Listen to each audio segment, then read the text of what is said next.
Bonjour à tous, nous sommes le groupe 5. L'article que nous allons vous présenter aujourd'hui s'intitule Segmenting the Base of the Pyramid et il a été écrit en 2011 par Kasturi Rangan, Michael Koo et Georgi Prestowski.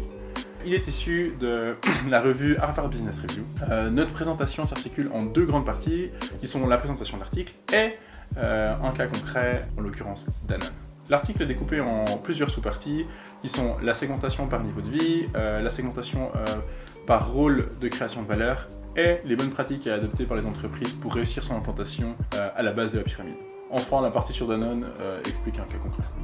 Avant d'aller plus loin, nous devons contextualiser notre article, qui s'intéresse spécifiquement à la base de la pyramide économique mondiale.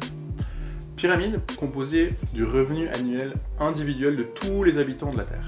On constate que la pyramide est composée de trois grandes parties. Les 0,5 milliards d'individus les plus riches, ayant un revenu égal ou supérieur à 21 000 $ par année.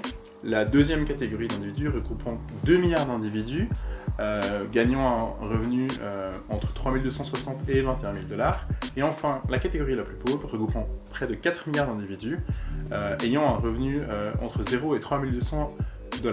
L'article s'intéresse spécifiquement à la catégorie extrêmement pauvre, ayant un revenu entre 0 et 1800 $. Il existe différents types de segmentation. On observe par exemple la segmentation par niveau de vie ou qualité de vie, qui comprend trois sous-segments. Les faibles revenus, revenus de subsistance et l'extrême pauvreté. Il y a notamment les faibles revenus, qui comprennent près de 1,4 milliard d'individus. Ces individus gagnent entre 3 et 5 $ par jour. Ces individus ont quelques années d'expérience et peuvent entrer décemment sur le marché du travail. Ils ont des revenus semi-réguliers, ils travaillent souvent comme ouvriers sur les chantiers, dans les taxis, ou bien sont de petits commerçants. Ils aspirent à une éducation supérieure et à obtenir un emploi plus stable. Par conséquent, ils ont besoin d'avoir un logement et d'accéder au crédit dans l'espoir que leurs enfants aient de meilleurs revenus. Le deuxième segment est celui de subsistance. Il comprend 1,6 milliard d'individus qui gagnent entre 1 et 3 $ par jour. Ces personnes ont un faible niveau d'éducation et sont peu qualifiées. Ces personnes ont besoin d'un emploi rémunéré et stable et de produits bon marché pour leur vie quotidienne. Le troisième segment est celui de l'extrême pauvreté. Il comprend 1 milliard de personnes qui gagnent entre 0 et 1 $ par jour. Ces individus ne disposent pas de produits de première nécessité, n'ont pas accès à l'eau potable et sont souvent dans des logements insalubres. Beaucoup de ces personnes ont été contraintes de quitter leur foyer dû à la guerre ou des catastrophes naturelles. Ils sont exclus de toute forme de commerce dû à leur manque d'éducation. Cependant, certains chanceux reçoivent des aides de la part du gouvernement ou des ONG régionales. En ciblant la base de la pyramide économique des marchés émergents, un certain nombre d'embûches vont apparaître. Lorsqu'une entreprise vise uniquement le profit commercial, les gouvernements risquent de s'y opposer.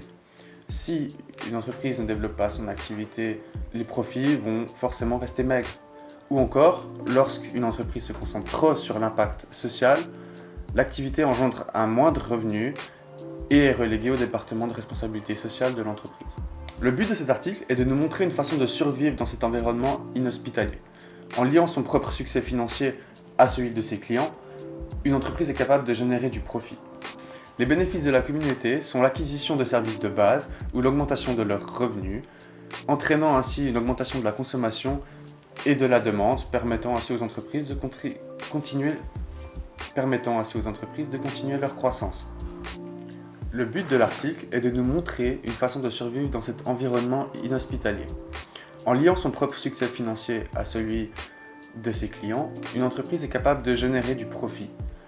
L'argent bénéficie donc aussi à la communauté qui acquiert des services de base ou qui augmente son revenu. Ainsi, cela augmente la consommation et donc la demande, permettant aux entreprises de continuer leur croissance. Il y a donc la segmentation par rôle de création de valeur. Il y a donc trois rôles pour les individus se situant au bas de la pyramide, donc qui sont consommateurs, clients et coproducteurs. Les consommateurs. Les entreprises peuvent procurer de la valeur aux consommateurs en répondant directement à leurs besoins, par des services tels que l'accès à l'eau potable, les soins ou bien le microcrédit. Le rôle des consommateurs est plus souvent approprié pour les personnes se trouvant dans le segment des bas revenus. Ces derniers disposant d'un plus grand pouvoir d'achat et donc les marques peuvent élaborer des prestations et des promotions plus rentables à partir de la demande. Le deuxième rôle est celui de coproducteur. Quand une marque considère les gens du bas de la pyramide comme des coproducteurs, elle peut leur procurer un travail ainsi qu'un revenu. Les marques peuvent considérer les personnes du segment de subsistance comme étant les plus appropriées comme coproducteurs, du fait que leur besoin principal est d'avoir un revenu supplémentaire afin d'améliorer leurs conditions de vie. Quant aux autres segments, les marques peuvent engager des faibles revenus afin de fabriquer les produits destinés aux consommations du haut de la pyramide. Le segment de l'extrême pauvreté, pour sa part, ne constitue pas un coproducteur potentiel dû à la difficulté d'accès et au manque de qualification professionnelle. Le troisième rôle est celui de client. Une partie importante de celle-ci se trouve dans le bas de la pyramide, principalement dans le segment de l'extrême pauvreté. En réalité, ces personnes ont besoin d'agents pouvant obtenir des ressources en leur nom. Ce rôle d'agent pouvant être notamment rempli par l'État, des organisations communautaires ou des entreprises privées. On pourrait donner par exemple l'exemple des agriculteurs du Karnataka qui ont été représentés par une assurance afin qu'ils puissent obtenir de meilleurs services de santé. Nous allons maintenant évoquer les bonnes pratiques qui allient valeur commerciale et valeur sociale. Afin d'éviter les remontrances de sa clientèle ou du gouvernement en place, les entreprises qui s'implantent à la base de la pyramide devraient éviter de se désengager une fois le service fourni ou le produit vendu. En effet, si une entreprise souhaite s'implanter durablement, elle doit intégrer une valeur sociale à ses actions, étant donné que la population en place dispose de moyens extrêmement limités. L'entreprise aura une double mission: vendre des biens ou des services de consommation, mais aussi développer l'économie locale en créant des emplois ou en apportant des techniques de production, de nouvelles techniques de production. Celles qui réussissent le mieux ont simultanément créé de la valeur publique et privée grâce à des modèles commerciaux innovants qui font appel aux membres de la communauté ou d'autres organisations pour les activités de distribution, de paiement, voire même de sécurité. Dans le segment des faibles revenus, on a observé des stratégies de distribution à très grande échelle qui impliquent que les détaillants de très petite taille font partie intégrante du système de distribution. De fait, ils font partie du système économique créé. C'est une situation où les entreprises et les détaillants sont gagnants. À titre d'exemple, M-Pesa est un système de microfinancement et de transfert d'argent qui a été popularisé à l'aide de 18 000 opérateurs de vente au Kenya et en Tanzanie.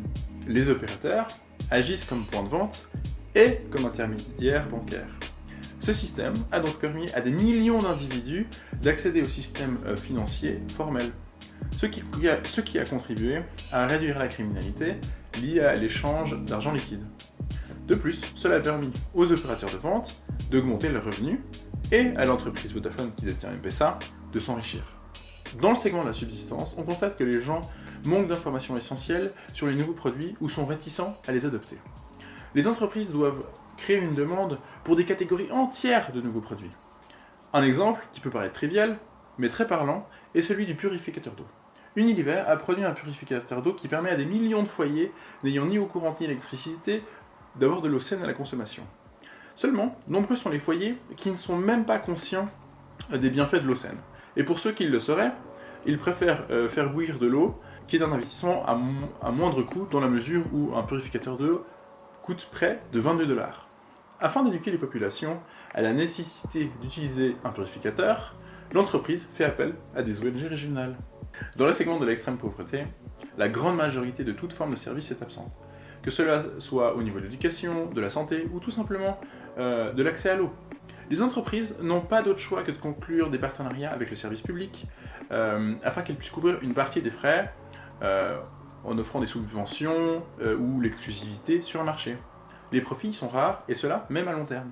Les entreprises qui souhaitent entrer sur ce marché doivent offrir à la communauté une valeur exceptionnelle. Et cette valeur doit être le moteur de la rentabilité. Nous entrons dans la seconde partie qui s'intéresse au cas d'étude de Danone. Nous aurions pu nous intéresser à de nombreuses autres entreprises, comme Schneider Electric et son programme Bipop, mais nous allons ici nous intéresser à Danone, qui au contraire a plus largement médiatisé son initiative et décidé d'intégrer dans son ADN d'entreprise une valeur sociale à toutes ses actions. La malnutrition est un problème considérable à l'échelle mondiale. C'est pourquoi Danone mène plusieurs actions conjointes au bas de la pyramide. Le projet Green Danone avait 3 objectifs. Améliorer la santé par la nutrition, contribuer à réduire la pauvreté en fabriquant un produit localement, et enfin, avoir un impact durable sur la santé et sur la création d'emplois en assurant la pérennité économique du projet. Danone a donc confectionné un produit, en l'occurrence un yaourt, fortifié en micronutriments, vendu quelques centimes d'euros et capable de résister longtemps à des températures assez élevées afin de prendre en compte un environnement où il n'y a pas de réfrigérateur. Il a été décidé de produire le produit de façon locale dans une ville du Bangladesh, à Bogra, ville de 300 000 habitants. L'usine construite permet de faire vivre tout un écosystème économique, notamment les fermiers qui produisent le lait et les femmes qui vendent les yaourts dans les villages. À travers cette démarche, Danone recherche des consommateurs coproducteurs pour la production et la distribution de ces biens de consommation. De plus, cela permet à la population située dans le segment de subsistance d'obtenir un revenu stable et d'augmenter son niveau de vie. Enfin, le produit vendu par Danone contribue à la lutte contre la malnutrition. En conclusion, la base de la pyramide est un endroit risqué pour les entreprises. En effet, il est très difficile d'entrer sur ce type de marché car les contraintes y sont très fortes et les marges extrêmement réduites. Les auteurs de l'article ont cependant développé une stratégie consistant à créer de la valeur privée et publique, tout en s'adaptant à l'échelle de la population visée.